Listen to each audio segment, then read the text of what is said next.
জুবিন গাৰ্গৰ মৃত্যুৰ ৮ মাহ সম্পূৰ্ণ হোৱাৰ পিছত এটি বিশেষ লিখনি ওলাই পৰিছে।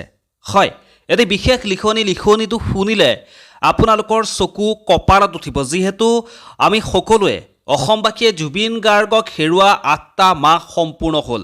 আৰু এই ৮ মাহত জুবিন গাৰ্গৰ লগত আচলতে সেই ছিংগাপুৰত কি হৈছিল, প্ৰকৃততে কেনেকৈ সংঘটিত হৈছিল জুবিন গাৰ্গৰ লগত সেই ঘটনাটো, আচলতে কোন দোষী, সকলোৰে মনত কিন্তু এটা ডাঙৰ প্ৰশ্ন হৈয়ে থাকি গ'ল। আৰু যিসকলক আমি দোষী বুলি গমো পাইছোঁ, তেওঁলোকেও কিন্তু বৰ্তমান সময়ত যিধৰণে শাস্তি পাব লাগে সেই শাস্তি পোৱা নাই। আমি সকলোৱে ন্যায়ালয়লৈ বাট চাই আছোঁ, ন্যায়ালয়ে উচিত ন্যায় প্ৰদান কৰিব।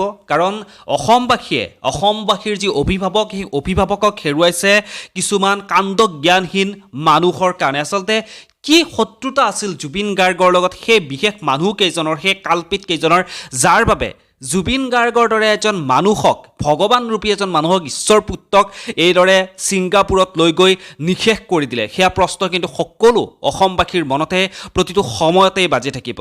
আৰু মৃত্যুৰ ৮ মাহ সম্পূৰ্ণ হোৱাৰ পিছত এটি বিশেষ লিখনি ওলাই পৰিছে। মই লিখনিটো আপোনালোকক শুনাম। গৰিমা শইকীয়া গাৰ্গে সেই বিশেষ লিখনিটো সামাজিক মাধ্যমৰ জৰিয়তে শ্বেয়াৰ কৰিছে। সেই লিখনিটো মই অলপ সময় পিছতে আপোনালোকক শুনাম। হিমন্ত বিশ্ব শৰ্মা ডাঙৰীয়া, অসমৰ মুখ্যমন্ত্ৰী, তেওঁ কালিৰ দিনটো দেখিবলৈ পোৱা গ'ল, তেওঁ জুবিন গাৰ্গৰ যি সমাধিস্থলী জুবিন ক্ষেত্ৰ, সেই জুবিন ক্ষেত্ৰত গৈ তেওঁ উপস্থিত হৈছে।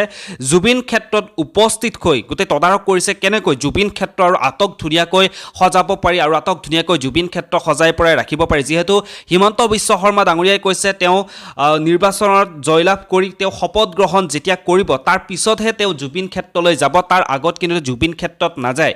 জুবিন গাৰ্গৰ নাম লৈ তেওঁ পলিটিক্স নকৰে, এনেধৰণৰ মন্তব্য হিমন্ত বিশ্ব শৰ্মা ডাঙৰীয়াই দিছিল। আৰু বিজেপি চৰকাৰখন যেতিয়া পুনৰ গঠন হ'ল, বিজেপিয়ে শপত গ্ৰহণ কৰিলে মন্ত্ৰী আমোলা বিষয়াসকলে, তাৰ পিছতেই কালিৰ দিনটো দেখা পোৱা গ'ল হিমন্ত বিশ্ব শৰ্মা ডাঙৰীয়া তেওঁ জুবিন ক্ষেত্ৰত উপস্থিত হয়। জুবিন ক্ষেত্ৰত উপস্থিত হৈ তাতে সেৱা জনায় জুবিন গাৰ্গক। তাৰপিছতেই গোটেই ঠাইখিনি কেনেকৈ আৰু আটক ধুনীয়া কৰি সজাব পাৰি তাৰ বাবে তেওঁ দৃষ্টিৰক্ষত কৰিছে। আৰু এতিয়া কথা হ'ল যে আচলতে কি হৈছে, কি লিখিছে গৰিমা শইকীয়া গাৰ্গে মৃত্যুৰ ৮ মাহ সম্পূৰ্ণ হোৱাৰ পিছত। যিহেতু গৰিমা শইকীয়া গাৰ্গে তেওঁ নিজৰ স্বামীক হেৰুৱাইছে, স্বামীক হেৰুৱাই কি লিখিছে আমি এবাৰ আপোনালোকক শুনাব চেষ্টা কৰিছোঁ। গৰিমা শইকীয়া গাৰ্গে লিখিছে, ৮ মাহ সপোন হেৰাল, অনুভৱ হেৰাল, ইচ্ছা অনিচ্ছা, ভাল লগা বেয়া লগা, দিন ৰাতি, মন প্ৰাণ আত্মা, অস্তিত্বই হয়তো হেৰাল, নিজকো হেৰুৱালোঁ, পৃথিৱীও হেৰুৱালোঁ, শূন্যতাই আৱৰা সময়বোৰ সাৱটি, মাথো জীয়াই আছোঁ এটা শৰীৰ লৈ। এনেদৰে এটা আৱেগিক লিখনি সামাজিক মাধ্যমত লিখিছে গৰিমা শইকীয়া গাৰ্গে। মই লিখনিটো আপোনালোকক আকৌ এবাৰ শুনাইছোঁ। ৮ মাহ সপোন হেৰাল, অনুভৱ হেৰাল, ইচ্ছা অনিচ্ছা, ভাল লগা বেয়া লগা, দিন ৰাতি, মন প্ৰাণ আত্মা, অস্তিত্বই হয়তো হেৰাল, নিজকো হেৰুৱালোঁ, পৃথিৱীও হেৰুৱালোঁ, শূন্যতাই আৱৰা সময়বোৰ সাৱটি, মাথো জীয়াই আছোঁ এটা শৰীৰ লৈ। এইদৰে আৱেগিকভাৱে এটি লিখনি লিখিছে গৰিমা শইকীয়া গাৰ্গে সামাজিক মাধ্যমত। লিখনিটো শুনি হয়তো আপোনালোকৰো চকু সেমেকি উঠিছে। আপোনালোকে আপোনালোকৰ মন্তব্যসমূহ তলৰ কমেণ্ট বক্সত জনাবৰ কাৰণে একেবাৰে নাপাহৰিব।